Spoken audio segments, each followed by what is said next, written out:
de sus movimientos, cuando vemos la lluvia que moja la tierra, que fecunda la tierra, en fin, al ver todas esas maravillas que suceden con una exactitud alarmante, inconscientemente pensamos que todo es natural, que siempre fue así, que seguirá siéndolo así. Pero no nos ponemos a pensar que por detrás de todo eso que llamamos de naturaleza está la mano sostenedora de Jesús protegiendo la vida. Hay dos textos bíblicos que confirman lo que estoy diciendo. El primero es Hebreos 1:3, que es el resplandor de su gloria, la imagen misma de su sustancia, y quien sustenta todas las cosas con la palabra de su poder, habiendo efectuado la purificación de nuestros pecados por medio de sí mismo, se sentó a la diestra de la majestad en las alturas. Aquí podemos ver dos cosas. La primera es que Jesús es la misma sustancia del Padre. La palabra sustancia puede no ser la más adecuada para referirse a Dios, pero la idea es que el Padre y el Hijo son un mismo Dios. Ahora, la segunda idea es que el Señor Jesús sustenta o sostiene todas las cosas con el poder de su palabra.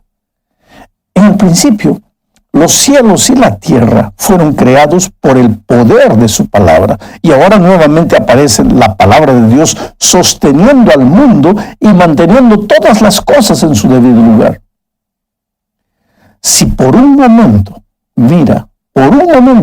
Jesús dejase de estar atento y vigilante a la marcha del universo, entraríamos en un caos terrible, un cataclismo universal. Pero por su misericordia, Él sostiene siempre todo, está atento a todo lo que sucede en la creación. El segundo texto que necesitamos revisar es Colosenses capítulo 1, versículos 16 y 17. Porque en Él fueron creadas todas las cosas, las que hay en los cielos y las que hay en la tierra, visibles e invisibles, sean tronos, sean dominios, sean principados, sean potestades, todo fue creado por medio de Él, para Él. Y Él es antes que todas las cosas, y todas las cosas en Él subsisten. En este texto, Pablo confirma el poder de Cristo como creador y también como aquel en quien todas las cosas subsisten. Si Jesús no cuidase del universo, no existiría la menor posibilidad de continuar viviendo. Para los que no creen en Dios, todo lo que los misterios naturales que suceden con regularidad, todo no pasa de simple coincidencia. Pero para los cristianos, la armonía de los ciclos naturales son una expresión del amor de Dios. Y esto va contra el deísmo, que cree que Dios creó el universo y lo abandonó a su triste destino. Y va también contra el panteísmo, que piensa que Dios es la propia naturaleza y que se cuida sola. Ambas maneras de pensar están equivocadas, porque Dios creó el mundo, pero también se preocupa en cuidarlo. No nos abandonó, no nos dejó. En la segunda parte de este estudio veremos a Dios como el proveedor de la naturaleza. Desde el mismo inicio de la creación, Dios dijo, sea la luz, porque la vida necesitaba de luz. Antes de crear a los animales, creó los recursos necesarios para la alimentación de esos animales. Después creó al ser humano y puso la creación bajo su administración. El hombre y la mujer usufructuarían de todo lo que el Creador les había provisto, pero debían cuidar el mundo. Ahora, nota que la violencia en el jardín del Edén no existía. Nadie tenía que matar a nadie para sobrevivir. Todo era armonía. Era un mundo de paz y de amor. Cada ser vivo tenía su lugar y la provisión necesaria para la vida. La violencia es fruto del pecado. El ser humano empezó a comer carne después del diluvio. Ahora, qué diferente es la idea evolucionista, especialmente la teoría de las especies, que enseña que solo los fuertes sobreviven. Oh, querido, eso es injusticia, y la injusticia es fruto del pecado. ¿Cuál es la respuesta del evolucionismo a la injusticia y a la violencia del mundo? El cristianismo enseña que todo terminará cuando Jesús regrese y ponga un punto final a la historia del pecado. Pero ¿cuál es la respuesta del evolucionismo? alguna teoría política donde bajo el pretexto de justicia social enriquecen unos pocos en detrimento del hambre de los muchos? Mira, no voy a mencionar aquí el nombre de un país europeo cuyos habitantes durante casi un cuarto de siglo solo fueron dueños de su terror y de su hambre. Ni siquiera sus embriones les pertenecían, porque vivir en aquel país suponía cumplir con las imposiciones de una mente enferma que implantó, entre otras vilezas, la ley de la continuidad nacional que obligaba a las mujeres a tener un mínimo de 4 hijos por deber patriótico, entre comillas. ¿Sabe lo que decía la ley? El feto es propiedad de toda la sociedad. Cualquiera que evite tener hijos es un desertor de la patria. Interesante. En ese tenebroso periodo, el líder político de ese país que pregonaba la justicia social, construyó para él y para su familia un lujoso palacio, al que irónicamente le bautizó con el nombre de Palacio del Pueblo. Una mastodóntica construcción en cuyas tenebrosas estancias, con griferías de oro, acumuló durante años riquezas sobre riquezas. Después de su muerte, los 9,000 trajes que estrenó cada día durante su gobierno acabaron siendo distribuidos a un hogar de leprosos. Dime una cosa, si Dios no existe, ¿cuál es el destino de la humanidad? ¿Es ese tipo de justicia la solución para la injusticia del mundo? Delante de las injusticias de este mundo, delante del dolor que las tragedias naturales traen, muchas veces hay gente que se pregunta, ¿cómo es que Dios puede estar en el control del universo y permitir que sucedan tantas tragedias? ¿Por qué no interviene? Bueno, para entender este asunto tendríamos que revisar todo el libro de Job. Job también se hacía esta pregunta, ¿por qué Dios no interviene? Vamos a pensar un poco en Job. Job era un hombre bueno, en la opinión del propio Dios, era un hombre bueno. Job era perfecto en todos sus caminos y sin embargo bajó a las profundidades más oscuras del sufrimiento y del dolor. ¿Por qué? Leamos lo que dice el propio Job. Aquí en el capítulo 1, versículos 6 al 12. Un día dice, acudieron a presentarse delante de Jehová los hijos de Dios, y entre ellos vino también Satanás. Dijo Jehová a Satanás, ¿de dónde vienes? Respondiendo Satanás a Jehová dijo, de rodear la tierra y andar por ella. Jehová dijo a Satanás, ¿no te has fijado en mi siervo Job, que no hay otro como él en la tierra, varón perfecto y recto, temeroso de Dios y apartado del mal?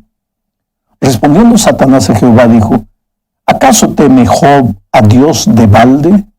¿No le has rodeado de tu protección a él y a su casa y a todo lo que tiene? El trabajo de sus manos has bendecido y por eso sus bienes han aumentado sobre la tierra. Pero extiende ahora tu mano y toca todo lo que posee y verás si no blasfema contra ti en tu propia presencia.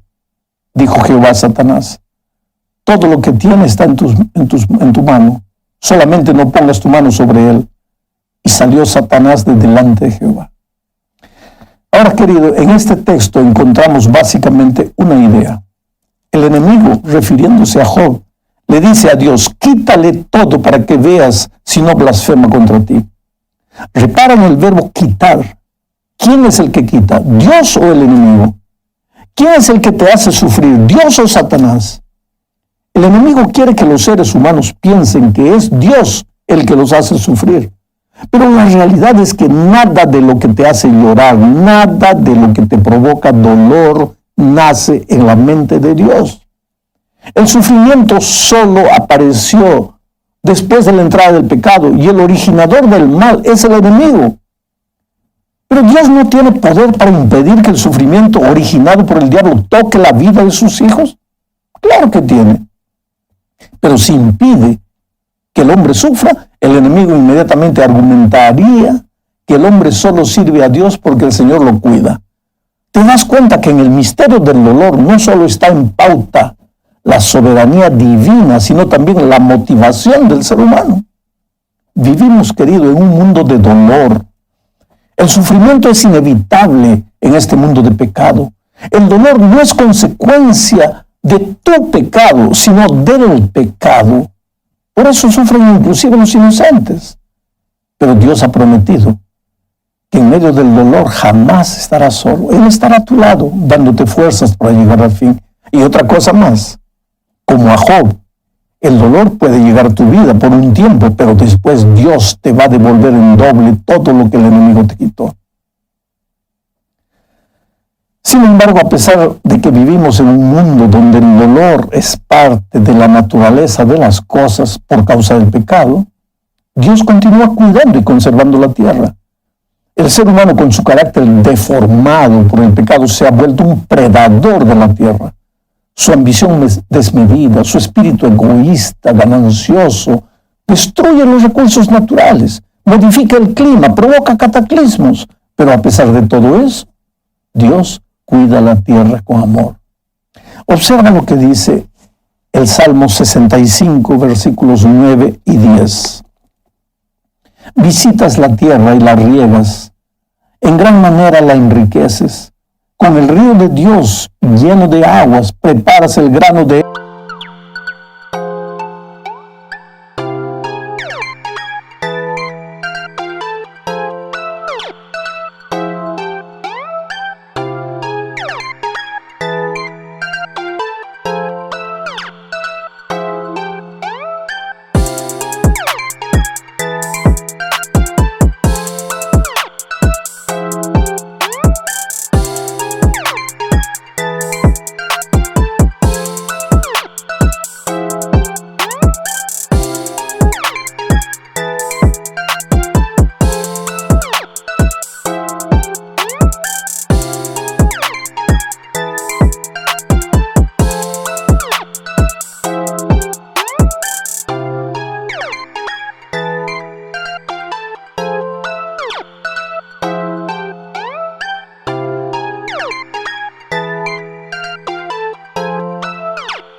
haces que se empapen sus surcos, haces correr el agua por sus canales, la ablandas con lluvias, bendices sus renuevos.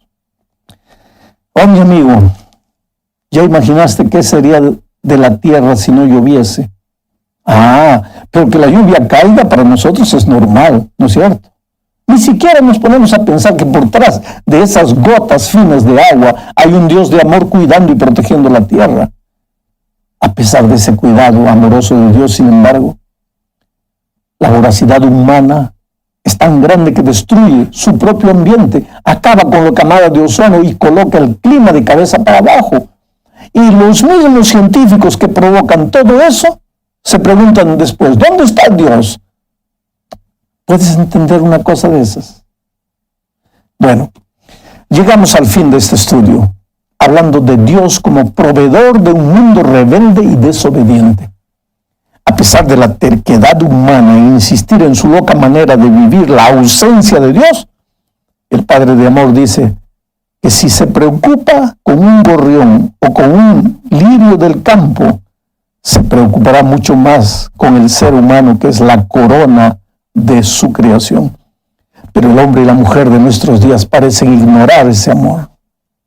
El aire que respiramos en este mismo instante contiene aproximadamente 21% de oxígeno.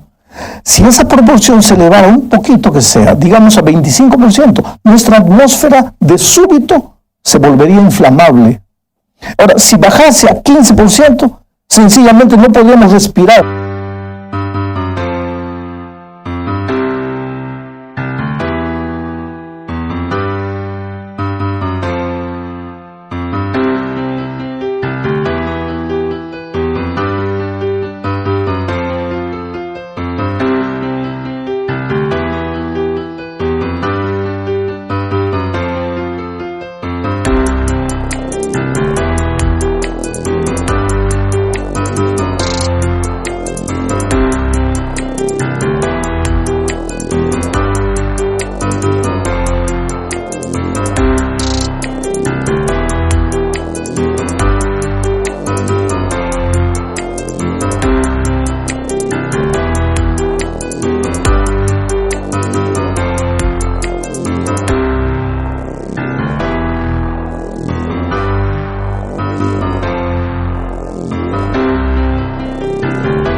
nos sofocaríamos de inmediato. Pero entonces vienen los que intentan sacar a Dios del escenario y dicen que es la naturaleza la que cuida de la vida. Ahora, entonces no le llamemos naturaleza, llamémosle Dios. ¿No es eso lo que hacen los panteístas? Pero Dios, querido, la Biblia dice que Dios es una persona omnisciente, omnipotente, omnipresente, que es un Dios perfecto.